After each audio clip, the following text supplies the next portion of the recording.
मैं सत्य हूं। बुद्धिर्यस्य बलम तस्य।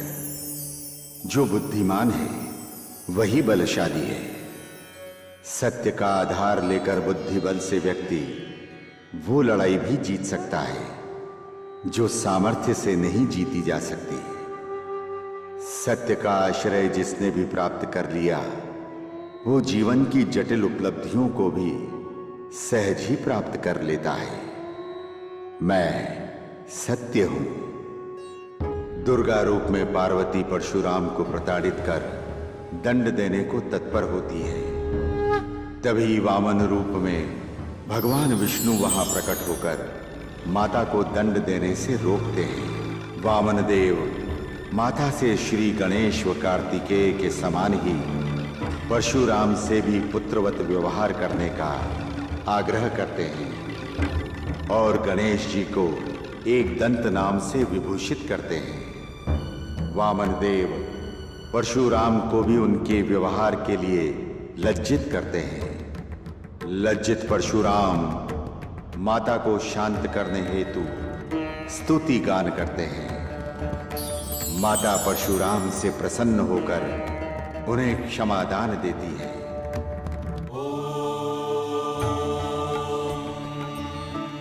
एक लंबे अंतराल के पश्चात एक दिन माता पार्वती व भगवान शिव चर्चा कर रहे हैं। स्वामी, हमारे दोनों पुत्र अब बड़े हो गए हैं। पार्वती, ये तो होना ही था। हर बालक समय पाकर बड़ा होता है। उम्र का प्रभाव हर प्राणी के साथ जुड़ा हुआ है। स्वामी, हमारे दोनों पुत्र विवाह योग्य हो गए हैं। अब हमें उनके विवाह के बारे में विचार करना चाहिए।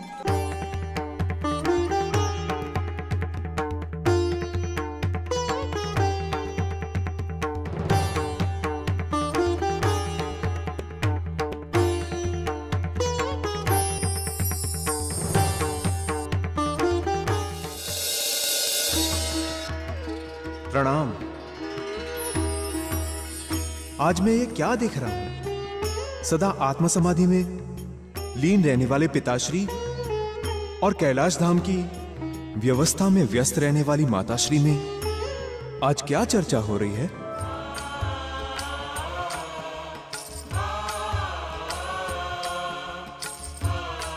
पुत्र गणेश, हम वही चर्चा कर रहे हैं जो हर माता पिता अपनी संतान के युवा होने पर करते हैं। मैं कुछ समझा नहीं माते।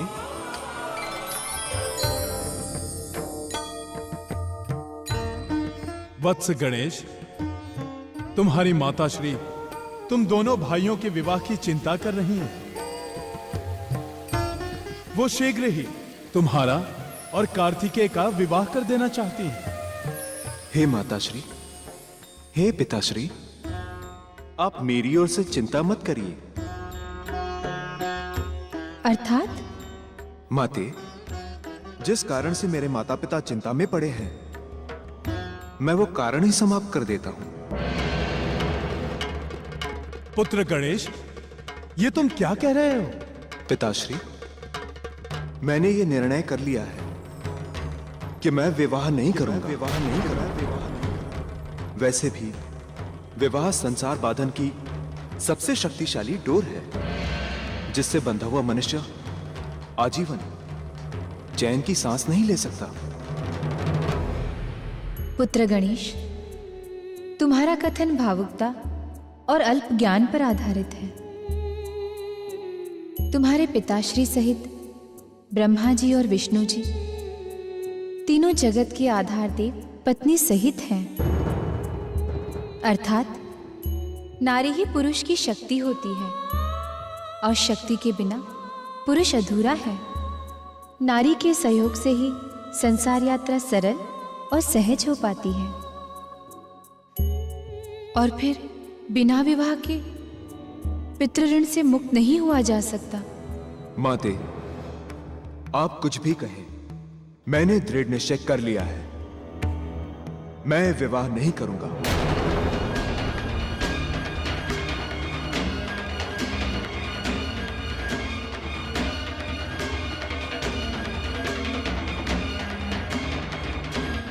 प्रणाम।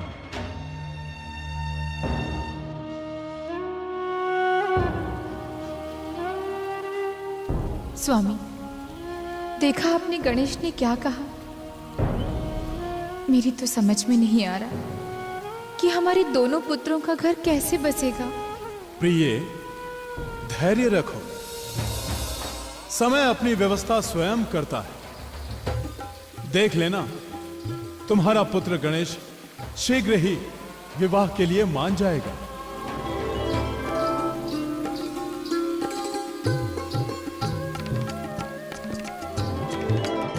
ओम नमः शिवाय।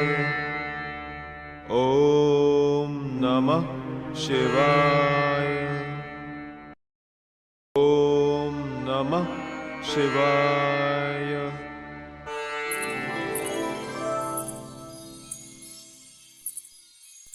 ओम नमः शिवाय। ओम नमः शिवाय। ओम नमः शिवाय। ओम नमः शिवाय। ओम नमः शिवाय। ओम नमः शिवाय। ओम नमः शिवाय। ओम नमः शिवाय। ओम नमः शिवाय। ओम नमः शिवाय। ओम नमः शिवाय। ओम नमः शिवाय।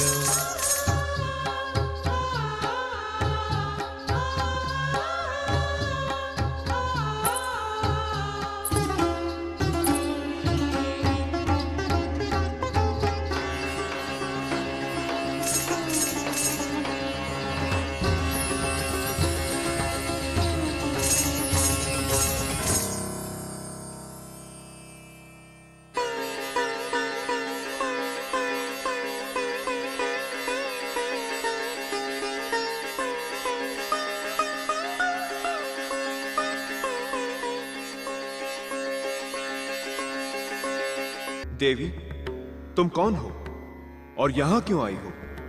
मेरी ध्यान साधना में विघ्न उत्पन्न करके अच्छा नहीं किया तुमने। हे देव, मैं धर्मध्वज की पुत्री तुलसी हूँ। मेरी माता का नाम माधवी है। मैं अपने वर की खोज में यात्रा पर निकली थी। आपको देखकर लगा जैसे मेरी यात्रा का उद्देश्य पूर्ण हो गया है। अद्भुत तेज, सुदृढ़ शरीर, ध्यान में तल्लीनता और अद्वितीय सौंदर्य। ऐसा लगता है जैसे विधाता ने एक पूर्ण पुरुष घड़कर यहाँ बिठा दिया हो। देवी, तुम ये सब क्या बोल रही हो? मैं वही बोल रही हूँ जो एक नवयौवना को एक पूर्ण पुरुष के सामने बोलना चाहिए। देवी, अपनी मर्यादा में रहिए। किसी की ध्यान साधना में विघ्न उत्पन्न करना अमंगल कारक होता है। आप यहां से शीघ्र चली जाइए, यही आपके लिए हितकर होगा। अपने लक्ष्य को पाकर कभी कोई पीछे लौटा है श्रेष्ठवर? मैंने निश्चय कर लिया है कि आप ही मेरे लिए उपयुक्त पति हैं। कृपया मुझे अपनी अर्धांगिनी के रूप में स्वीकार कर मुझे धन्य करे देव। आपकी सोच निरर्थक है देवी।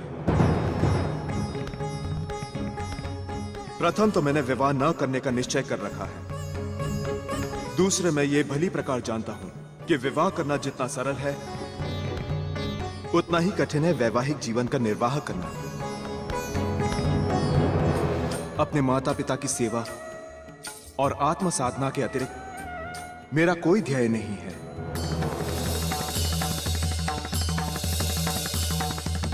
आप यहां से चली जाइए और अपने लिए कोई अन्य वर ढूंढें। कैसे पुरुष हो तुम? एक नवयौवना के प्रस्ताव को स्वीकार करने का सहज प्राकृतिक धर्म ही नहीं जानते हो? एक आतुर नारी की मनोकामना को ठुकराकर तुमने प्रकृति विरुद्ध और धर्म विरुद्ध कार्य किया है। बात अविवाहित रहने की नहीं है। तुम वैवाहिक जीवन के उत्तरदायित्व से डरकर विवाह ना करने का कायरतापूर्ण प्रलाप कर रहे हो। मेरी ये घोषणा है कि तुम्हें विवाह अवश्य करना पड़ेगा।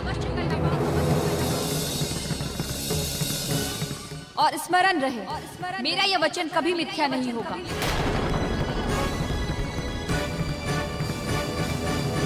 तुमने सहज नारी मर्यादाओं का उल्लंघन करके मुझ निरपराध को कठोर शाप दिया है, अतः तुम दंड की पात्र हो। मैं तुम्हें शाप देता हूं। तुम्हें जो भी पति प्राप्त होगा वो असुर होगा।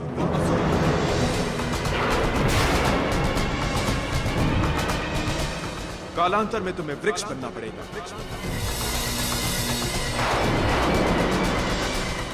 अर्थात तुम्हें वृक्ष की योनि प्राप्त होगी।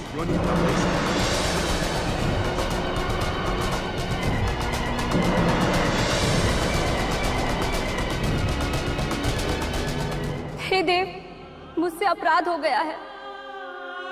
मैंने कामना के वशीभूत होकर आपको कठोर वचन कह डाले। मुझे क्षमा करे देव। आप तो स्वयं विघ्नहर्ता है। आपने जो मुझे शाप दिया है उससे मुक्ति देकर मेरा कष्ट निवारण करे देव। हे भगवान, ये मैंने क्या कर डाला? देवी, तुम्हारे पश्चाताप और शुद्ध अंतःकरण से क्षमा मांगने पर मैं तुम्हें क्षमा करता हूं। मेरा शाप तुम्हारे लिए वरदान बनेगा। तुम कालांश में भगवान विष्णु की प्रिय बनोगी। वृक्ष वनस्पति में सर्वश्रेष्ठ तथा पूज्य मानी जाओगी।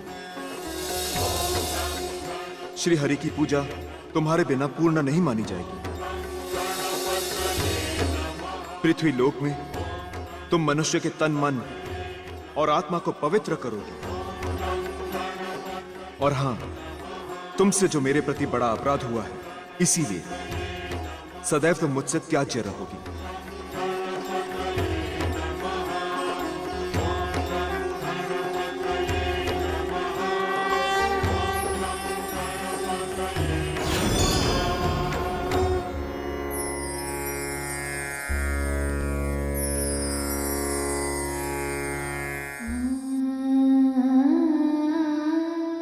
स्वामी, हमारा पुत्र गणेश एक क्षण के लिए भी हमसे अलग नहीं होता था,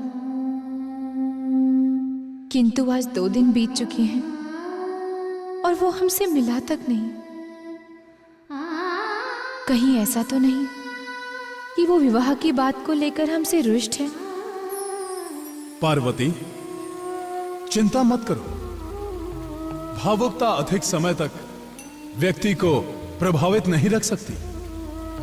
विवाह की चिंता से व्यथित हुआ मन शांत होते ही पुत्र गणेश हमारे पास लौट आएगा।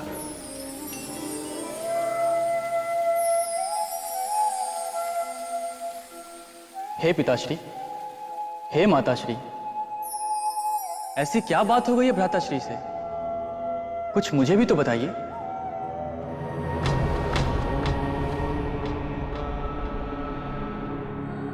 पुत्र, जब हमने गणेश से उसके विवाह के लिए चर्चा की तो उसने विवाह न करने का निर्णय सुनाकर हमें चिंतित कर दिया है।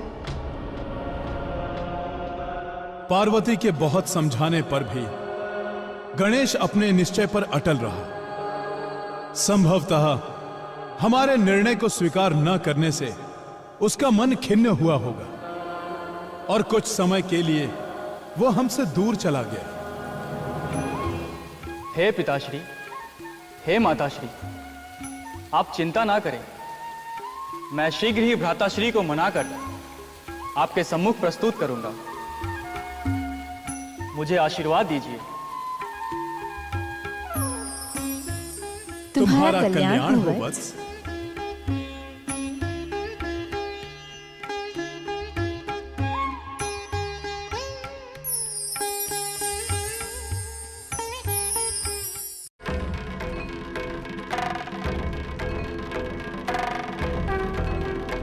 प्रणाम भ्राताश्री। आयुष्मान भव। भ्राताश्री, आज यहाँ चिंतन मुद्रा में आप अकेले कैसे बैठे हैं? आपकी अनुपस्थिति में माताश्री बहुत चिंता कर रही हैं। भ्राताश्री, कोई विशेष समस्या आ खड़ी हुई है जिसने आपको इतना चिंतित कर रखा है? भ्राता कार्तिकेय, मैं तुम्हें क्या बताऊं? तुम्हारे आने से पूर्व मेरे साथ एक विचित्र घटना घट गई। ऐसा क्या घटित हो गया भ्राताश्री? तनिक मुझे भी तो बताएं। मैं ध्यान में लीन था, तभी एक तुलसी नाम की स्त्री आई।